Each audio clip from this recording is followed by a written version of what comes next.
Science का paper है और डर लग रहा होगा, घबरा रहे होंगे पेपर कैसा होगा कैसा नहीं होगा और क्या पढ़ें क्या ना पढ़ें। बहुत सारे बच्चे भी प्रिपेयर हो चुके होंगे, but still there are some many students जो अभी यही सोच रहे होंगे कि करना क्या है, पढ़ना क्या है। तो फिर भी जितनी कोशिश रहेगी वो क्वेश्चंस मैं आप लोगों को करवाने की कोशिश करूँगी जो मैक्सिमम टाइम जो है रिपीट होते हैं। ठीक है, अभी भी मैथ्स के पेपर के अंदर मैक्सिमम क्वेश्चंस जो थे वो रिपीट हुए थे, सेट के क्वेश्चंस जो हैं वो सेम आए थे। तो बहुत सारी चीज़ें जो हैं वो पॉजिटिव वे में देखने के लिए मिली, मतलब कि बहुत सारी चीज़ें अच्छे तरीके से दिखी और इजी पेपर था, हार्ड पेपर नहीं था। तो आप लोगों को मैं शायद 1, 2 या 3 पार्ट, 2 पार्ट रखूँगी शायद, या 3 हो सकते हैं। उनके अंदर मैं कुछ क्वेश्चंस आप लोगों को अब मैं करवाने वाली हूँ। वो क्वेश्चंस आप लोगों ने रट लेने हैं, ठीक है, रट के उनको घोल के पी लेना। मैक्सिमम चांसेस रहेंगे 99.9% के उनमें से लॉन्ग क्वेश्चंस बने, मैं ओनली लॉन्ग करवा रही हूँ। ठीक है, तो चलते हैं उन क्वेश्चंस की तरफ, टाइम ज़्यादा वेस्ट नहीं करते। ओके, तो वीडियो शुरू होने से पहले आपको बता दूं, थोड़ा सा आप लोगों को अपने फ़ोन की सेटिंग करनी पड़ेगी क्योंकि पीडीएफ जो है ये थोड़ी सी रोटेशनल में वो हो गई है, बन गई है। ठीक है, लेकिन पढ़ना है हमें तो हम तो किसी भी तरीके से पढ़ सकते हैं, बस पढ़ने की चीज़ें हमें पता होनी चाहिए। तो इसका लिंक मैं आपके लिए डिस्क्रिप्शन में डाल दूंगी। So go in description and after the end of video you can take the link and you can take the PDF. Okay, PDF का लिंक डिस्क्रिप्शन में मिल जाएगा। देखो, सबसे पहले क्वेश्चंस कौन कौन से लेंथी वाले आएंगे। छोटे वाले तो हम लोग चीटिंग वीटिंग करके इधर से पूछ के तुक्के मार के कर ही लेते हैं, लेकिन लंबे क्वेश्चंस, बड़े क्वेश्चंस में हम लोग अटक जाते हैं। तो किस टाइप की क्वेश्चंस आ सकते हैं, और मैंने सिर्फ वही क्वेश्चंस आप लोगों के लिए लिए हैं जो क्वेश्चंस मैक्सिमम बोर्ड में बनते हैं। मैथ्स में भी सेम वही क्वेश्चंस बने थे जो यहाँ पर रिपीटेड लिखा हुआ था। तो इसलिए ये नहीं बोलूँगी कि यही आ सकते हैं, लेकिन चांसेस पूरे हैं कि क्वेश्चंस इनमें से भी बनेंगे। तो इन क्वेश्चंस को छोड़ना नहीं है, जो भी मैं ये सेट आप लोगों को करवा रही हूँ। बाकी एडिशनल स्टडी अपनी करते रहिएगा। ठीक है, सबसे पहले अपने फ़ोन को आप हॉरिजॉन्टली वे में थोड़ा सा तिरछा करके रख लीजिएगा क्योंकि पीडीएफ थोड़ी सी उल्टी है। ठीक है, सबसे फर्स्ट देख लीजिए, हम वाहनों में उत्तल दर्पण को पश्च दृश्य दर्पण के रूप में वरीयता क्यों देते हैं। उत्तल दर्पण को वाहनों में पश्च दृश्य दर्पण के रूप में प्रयोग किया जाता है। 1 मिनट में रोटेशन ऑफ कर देती हूँ इसकी, सो दैट आप लोगों को प्रॉब्लम नहीं होगी। क्यों दिया जाता है, तो इसका आंसर की अगर मैं बात करूं तो ये बोल रहे हैं कि क्यों बोल जाता है कि इसमें प्रतिबिंब जो है हमेशा सीधा बनता है। उत्तल दर्पण के बारे में आपको जानना है। ठीक है, इसमें प्रतिबिंब सदैव आकार में छोटा होता है। हेडलाइट में लगे होते हैं ना, सॉरी हेडलाइट बोल रही हूँ, जो कार के शीशे होते हैं उनमें मिरर में लगे हुए होते हैं। पीछे का ट्रक भी आ रहा है तो वो ट्रक की इतना बड़ा शेप नहीं दिखेगी, ट्रक छोटा सा दिखेगा। ठीक है, यह पश्च दृश्य के बहुत बड़े भाग को दिखाता है। सही बोल रहे हैं, पश्च दृश्य, इतना ज़्यादा शुद्ध हिंदी भी लिख रखी है, मतलब पीछे जो चीज़ है, पीछे का जो चीज़ आ रही है जा रही है उनको छोटे छोटे एंगल में दिखाता है। ठीक है, उसके बाद में आगे अगर हम चलते हैं, ये जो बाकी के क्वेश्चंस जिन पे रिपीटेड नहीं लिखा हुआ है वो आप कर भी सकते हैं और छोड़ भी सकते हैं, वो आपकी मर्जी है। आगे हम क्वेश्चन देखें, ये क्वेश्चन आपका रिपीट हुआ है 2022 में, सेट ए में ही आया था, मतलब पिछले साल। तो ये इंपॉर्टेंट क्वेश्चन है। उत्तल दर्पण अवतल दर्पण के बीच अंतर लिखना है। उत्तल दर्पण अवतल दर्पण के बीच का डिफरेंस जो है वो आप लोग देख सकते हैं। सबसे पहले इसकी शेप को दिमाग में रख लीजिए। उत्तल कुछ इस तरीके से होता है और अवतल कुछ इस तरीके से होता है। ठीक है, एक मैं आप लोगों को तरीका जो मैं अपनी क्लास में करती थी, मतलब मैं उल्टे सीधे ट्रिक लगा के याद करती थी क्वेश्चंस, जब मुझे शेप्स या वगैरह में कुछ दिक्कत होती थी। ऊ को हम कैसे लिखते हैं, ऐसे लिखते हैं, है ना।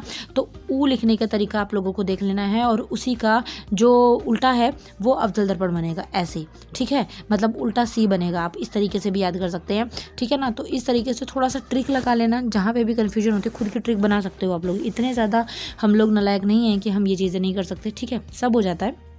देखिए, उत्तल दर्पण क्या है, ये गोलीय दर्पण जिसका परावर्तन तल बाहर की ओर वक्र होता है। ठीक है, एक इमेज दोनों में से किसी एक की दिमाग में बिठा लो, दूसरी इमेज अपने आप बन जाएगी। ठीक है, उसके बाद में वो उत्तल दर्पण कहलाता है, बाहर की ओर होता है। यह सदैव आभासी प्रतिबिंब बनाता है। ठीक है, आभासी बनना, उसके बाद में रियलिस्टिक नहीं होता। यह प्रकाश की किरणों को अपसरित करता है। यही क्वेश्चन सेम इंग्लिश मीडियम वाले भी करके जाना। ठीक है, और इतना नहीं होगा कि आप हिंदी से इंग्लिश कन्वर्ट नहीं कर सकते। फिर भी कोई क्वेश्चन लगे कि ये हमें मैम इंग्लिश में नहीं मिल रहा, तो आप उसको मुझे मैसेज कर सकते हैं। ठीक है, टेलीग्राम, इंस्टाग्राम, फेसबुक, कहीं पर भी मैसेज करना, सबके लिंक डिस्क्रिप्शन में मैं डाल दूंगी।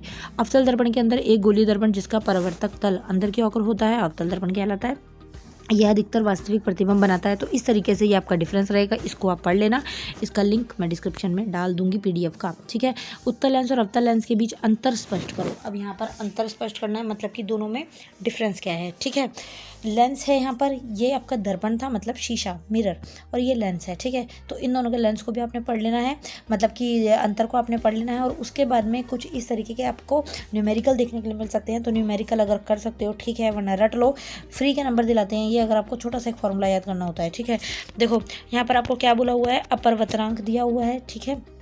उसके बाद में चाल दी हुई है, स्पीड दी हुई है, मतलब अपवर्तनांक की जो है उसमें आपको कांच का अपवर्तनांक जो है आपको निकालना है। निर्वात में प्रकाश की चाल, मतलब चाल जो है वो ऊपर आ जाएगी और कांच में प्रकाश की चाल नीचे आ जाएगी। फॉर्मूला ये बनता है अपवर्तनांक, और उसके बाद में प्रकाश की चाल निर्वात में और कांच की चाल, ठीक है, मतलब कांच में प्रकाश की चाल। तो दोनों जो है चालों को देख लेना, ऊपर वाले में निर्वात वाले में आएगी और नीचे वाले में कांच वाले में आएगी, ठीक है ना। उसके बाद में जो दिया है उसकी वैल्यू पुट कर दो। यहाँ पर हमें ये चीज़ नहीं दी हुई, इसको इससे पुट करेंगे तो यहाँ पर करेंगे तो एक क्रॉस मल्टीप्लाई में चल जाएगा, क्रॉस मल्टीप्लाई में जाएगा तो इस तरीके से आएगा, और फिर उसकी कटिंग हो जाएगी। कटिंग में भी आपको ज़्यादा ताम झाम करने की जरूरत नहीं है, पावर की पावर सेम रहेगी। यहाँ पर इसका 10 लग जाएगा, 5 2 = 10, 5 3 = 15, 3 से 3 कट जाएगा, सिंपल 2 बच जाएगा, 2 × 10⁸, इस तरीके से आंसर जाएगा। तो बहुत इजी है, डरोगे घबराओगे तो कुछ नहीं हो पाएगा। ये क्वेश्चन बहुत बार रिपीट हुआ है, और देख सकते हो आप लोग 18, 19, 22 सब में ये क्वेश्चन आ रखा है। 5 नंबर 4 नंबर में क्वेश्चन बनते हैं। इस फिगर को आपको रटना है, रट सकते हो रटो, समझ सकते हो समझो, नहीं तो यूट्यूब पर देख सकते हो, ठीक है, इस चैप्टर के अंदर। उसके बाद आगे का क्वेश्चन जो है ये है कि तारे जो हैं ग्रह क्यों नहीं टिमटिमाते, व्याख्या कीजिए कि ग्रह क्यों नहीं टिमटिमाते, ठीक है। इस क्वेश्चन को, ये भी क्वेश्चन अच्छा है और इसको आप कर लीजिएगा। मैं सारे के सारे नहीं पढ़ सकती, इतना ज़्यादा बोलना मुझे अभी अलाउड नहीं है, तो आप इनको लर्न करिएगा। जो नहीं समझ आता ना, जिसकी वर्डिंग नहीं समझ आती, गूगल करिए, यूट्यूब करिए, टेलीग्राम पर मुझे ही बता दीजिए, मैं आप लोगों को समझा दूँगी, ठीक है। अपनी भाषा में लिखने का ट्राई करिएगा। अब ये है कि मैम साइंस को अपनी भाषा में कैसे लिखें, A to Z रटो मत, उस चीज़ को लिखना सेम ही है, बट लैंग्वेज थोड़ी ईजी रखो, ठीक है। टीचर सिर्फ आपकी लैंग्वेज देखता है, ये नहीं देखता कि आपने रट्टा मारा है कि नहीं। किसी अंतरिक्ष यात्री को आकाश नीले रंग की अपेक्षा काला क्यों दिखता है, ये क्वेश्चन बहुत बार रिपीट होता है, इस क्वेश्चन को लर्न कर लेना। जिस पे रिपीटेड लिखा है वो सारे करने हैं आपने, ठीक है। ये देखो सेट ABC के अंदर सब में आ रखा था, ये पिछले सालों में मानव नेत्र का जो चित्र है वो बनाना था। तो ये अगर आपकी ड्राइंग अच्छी है so you can do, otherwise आप थोड़ा सा कंपास की शेप से, कंपास का यूज़ करते हुए भी बना सकते हैं। पहले आपको इनकी लेयर बनानी है, ठीक है, फिर यहाँ बीच में आप लोगों को थोड़ा सा इस शेप को थोड़ा सा बनाना पड़ेगा, ड्रॉ करना पड़ेगा, और लास्ट में आपको इस तरीके से थोड़ी सी कर्व लाइंस जो है वो बनानी पड़ेंगी। लेबलिंग जो ये लिखी हुई है ये अच्छे से करना, ये आपको बहुत अच्छे मार्क्स दिलाती हैं, ठीक है बच्चे, ओके। उसके बाद आगे आ जाता है मानव नेत्र और फोटोग्राफिक कैमरा में डिफरेंस, बहुत इजी है, इसको पढ़ लेना, इतना ज़्यादा हार्ड क्वेश्चन नहीं है। उसके बाद में ज़रा दूरदृष्टिता क्या है, इसके क्या कारण होते हैं, निकट दृष्टि दोष क्या है, इसका क्या कारण होते हैं। तो ये क्वेश्चंस जो हैं वो हमेशा बनते हैं। यहाँ देख सकते हो कितनी बार ये क्वेश्चन आए हैं, 2011 में, 2012 में, 2014 में, तीनों सेट में ये क्वेश्चन था, देख रहे हो ना, रिपीटेड। जैसे अभी मैथ में हुआ, सेम सेट के अंदर सारे के सारे क्वेश्चन रिपीटेड थे, तो सेम देखने के लिए मिलता है। अगर ये पिक्चर भी आप बना लेते हो तो दिस इज़ वेरी गुड, अगर नहीं होता तो इसको इतना याद कर लीजिएगा, निकट दृष्टि दोष में होता क्या है। देखो एक चीज़ मैं सिंपल की आपको बता देती हूँ, ये ना थोड़ा सा जिन्होंने ये क्वेश्चन बनाया थोड़े से अटपटे थे, जो मैं अपने 10th में थी तो मैं भी ये चीज़ें सोचती थी। निकट दृष्टि दोष लिखा हुआ है, निकट दृष्टि, बट उसे निकट की वस्तुएं जो हैं वो स्पष्ट दिखाई देंगी, बट दूर की नहीं दिखती हैं, तो इसको दूर दृष्टि बोलना चाहिए था, है ना। लेकिन उल्टे हैं, ये पागल लोग हैं, तो इसलिए उन्होंने बनाया इस तरीके से कि हम भी कन्फ्यूज़ हो जाएँ। तो आपको ध्यान रखना है, निकट दृष्टि दोष जो है उसके अंदर निकट की दृष्टि आपको साफ दिखती है, उल्टा है ये, दूर का नहीं दिखता, ठीक है। और दूर दृष्टि आ जाएगा तो उसमें दूर की वस्तुएं तो दिखती हैं पर पास की नहीं दिखती, इस तरीके से है ये, ठीक है। थोड़ा सा चक्कर आएंगे बट पढ़ लो, 1-2 दिन ही पढ़ना है, उसके बाद निकल जाओगे, ठीक है। दूर दृष्टि दोष भी हो जाएगा, इसके तरीके से आपको फिगर याद करनी होंगी। उसके बाद आगे, क्या हमें नेत्रदान करना चाहिए, क्यों, नेत्रदान की आवश्यकता क्यों है, लाभ बताइए, इसको आप पढ़ सकते हैं, बहुत ही अच्छा क्वेश्चन है। और ये देखो रिपीट भी है, आ भी रखा है, अपने आप से बना के भी लिख सकते हो। प्रकाश की किन 7 रंगों का बना होता है, सफ़ेद प्रकाश को आप किस प्रकार विभिन्नता में विभाजित करेंगे, तो इस तरीके से ही हो गया। प्रकाश 7 रंगों का बना होता है, इसको आप विबग्योर से भी याद कर सकते हो, विबग्योर, ठीक है। वायलट हो गया, इंडिगो हो गया, और ब्लू हो गया, ग्रीन हो गया, येलो हो गया, ऑरेंज हो गया, और लास्ट में क्या था, आर हो गया, रेड हो गया, ठीक है। इस तरीके से ट्रिक से भी याद करा जा सकता है ये क्वेश्चन। इस फिगर को बना लीजिएगा, प्रिज्म से बनाना है ये। अगर आपके टीचर ने आपको स्कूल में करवाया तो बहुत अच्छी बात है, नहीं करवाया तो कोई बात नहीं, हम यहाँ से थोड़ा बहुत समझ लेंगे बस, ठीक है। पढ़ने सारे क्वेश्चन हैं, छोड़ना इनमें से कुछ भी नहीं। डेफिनेटली यही क्वेश्चंस आप लोगों को पेपर में देखने के लिए मिलेंगे, क्योंकि मैथ्स में सेम क्वेश्चंस बने हैं। पवन ऊर्जा का उपयोग क्यों किया जाता है, ये क्वेश्चन आपको बना के लिख लेना है, पढ़ लेना, बहुत ईजी है। फिर से आपका न्यूमेरिक आ जाता है। न्यूमेरिकल के अंदर आपको ये इस तरीके की कुछ चीज़ों को याद करना पड़ेगा। विभवांतर क्या होता है, विद्युत धारा, प्रतिरोध, फॉर्मूला याद करना पड़ेगा। R = V/I, तो जो दिया हुआ है उसको कर लेना, और I निकालना है तो V/R, ठीक है, उल्टा हो जाएगा। इजी फार्मूला है, बस ध्यान रखना कि किसको क्या कहते हैं, ठीक है, तो कर लोगे आसानी से। ये देखो, ये क्वेश्चन सेम रिपीट हो रखा है। ये प्रैक्टिकल थोड़े से इनको रट्टा मार लेना, समझ लेना बेटा। विद्युत स्रोत तथा विद्युत स्त्रियों के तापन अवयव शुद्ध धातु से ना बनकर किसी मिश्र धातु के क्यों बनाए जाते हैं? तो ये भी बहुत अच्छा क्वेश्चन है, इसको करने का ट्राई कर लेना, लर्न कर लेना। मिश्र धातु की प्रतिरोधकता शुद्ध धातु से अधिक होती है, मतलब वो गलता नहीं है जल्दी से, क्योंकि आयरन वगैरह जो है बहुत हार्ड होते हैं और उनके अंदर हीट वॉल्यूम जो है वो बहुत ज़्यादा अप होता है, ठीक है। इसके अतिरिक्त मिश्र धातु का ऑक्सीकरण भी उच्च ताप का नहीं होता, तो उच्च ताप पर ये जलती नहीं है। इसका गलनांक भी अधिक होता है, मतलब ये कम बहुत ज़्यादा टेम्परेचर होगा तब पिघलेंगी, वरना नहीं होता, ठीक है। उसके बाद आगे अगर आप देखते हैं तो ये देखिए, ये सारे के सारे आपको दिख जाएंगे यहाँ से। ये प्रैक्टिकल न्यूमेरिकल है। फिर उसके बाद ये क्वेश्चन आपका बहुत ज़्यादा इंपॉर्टेंट है, जो कि आप देख सकते हो कितनी बार रिपीटेड है। 14 में, 15 में, 2 सेटों में, 17 में, तीनों सेटों में आया था और अभी भी आ सकता है। दक्षिण हस्त अंगुष्ठ नियम, उस नियम का नाम बताएं, ठीक है। तो इसको आपको पढ़ना ही पढ़ना है अगर ड्राइंग अच्छी है। So you can made this diagram also, okay. उसके बाद आगे अगर हम देखें, चुंबकीय क्षेत्र रेखाएं किस प्रकार बनाती हैं, ये क्वेश्चन आपका हो जाएगा। और ये देखिए, लॉन्ग क्वेश्चन में आ सकता है ये बच्चे, ठीक है। मैंने पूरा का पूरा क्वेश्चन आपको लिख दिया। ये PDF आपको मैं डिस्क्रिप्शन में भी डाल दूंगी, इस PDF को पढ़ लेना अच्छे से, ठीक है। साधारण चुंबक, विद्युत चुंबक में डिफरेंस याद करना है, बहुत इजी है। अगर ड्राइंग बना सकते हो तो बना लीजिएगा, मार्क्स एक्स्ट्रा मिलते हैं, ठीक है। ये देखिए, आधा डिफरेंस यहाँ पे है आपका।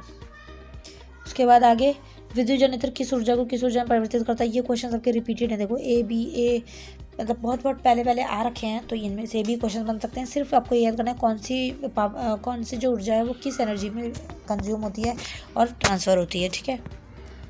उसके बाद आगे, दिस इज़ मोस्ट इंपॉर्टेंट, और आप देख सकते हो कि मतलब हर बार रिपीटेड है। 17 में 2 सेटों में, 18 में 2 सेटों में, 19 में 1 सेट में, 2021 में, 2022 में A सेट में, सितंबर जो अभी हुआ पेपर 2022 में भी आया था ये क्वेश्चन, ठीक है, जो कंपार्टमेंट पेपर थे।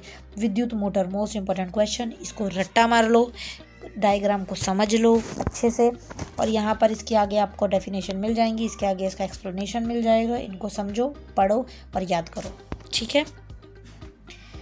उसके बाद आगे, फ्लेमिंग का दक्षिण हस्त नियम, ये दक्षिण हस्त नियम अभी करा था, ये वाला नियम अभी आपको ये याद करना है, इस फिगर को पढ़ना है और ये चीज़, ठीक है। रिपीटेड क्वेश्चन है, ये देखिए कितनी बार रिपीट है, ओके।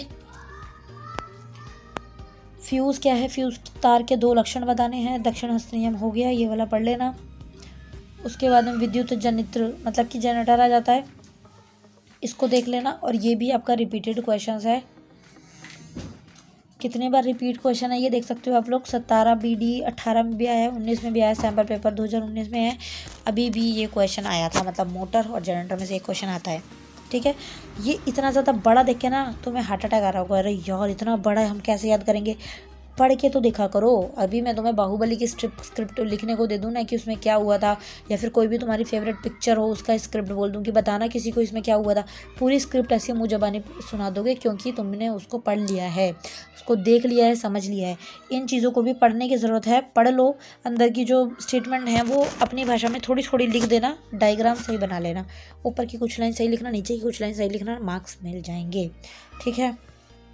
ओके, तो इस तरीके से था। इससे पहले की वीडियो बहुत ज़्यादा लंबी हो तो मैंने इसीलिए कुछ पार्ट में वीडियो बनाई। कोशिश करूँगी नेक्स्ट पार्ट में पूरे आपके चैप्टर्स ख़त्म हो जाएं, नहीं भी होते तो एक और 3rd पार्ट लेकर आ जाऊँगी, ठीक है बच्चा। तब तक इन क्वेश्चंस को रट लो और अच्छे से पढ़ लो, ओके। PDF का लिंक डिस्क्रिप्शन में मिल जाएगा। Thank you so much for watching, bye bye.